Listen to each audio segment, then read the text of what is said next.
And more breaking news here live at 5. The victim in a deadly DeKalb County apartment fire now identified just over 24 hours after people were jumping from the balconies here at this complex to escape some of those flames. Atlanta News First reporter Chelsea Baumfor is live on Boulder Crest Road outside of that complex. So, Chelsea, what do we know about the now newly identified man that died?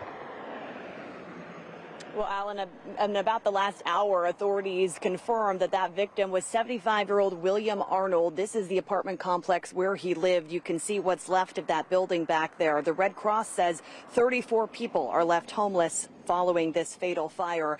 We know that Arnold lived here by himself, according to his son.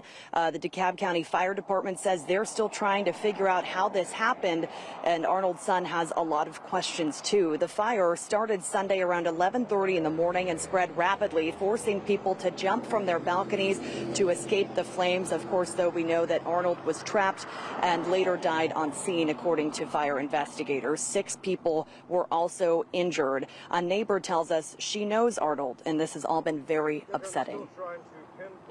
I cried so bad, it hurt so bad, I couldn't sleep last night, you know. He was a real good friend of mine, real nice man. This is at least the 4th fire that Atlanta News First has reported on at this address since 2016. We're also waiting to hear back from DeKalb County Code Enforcement to see if this place is completely up to par in following all safety standards. Reporting live in DeKalb County, Chelsea Baumfor, Atlanta News First. We know it's going to be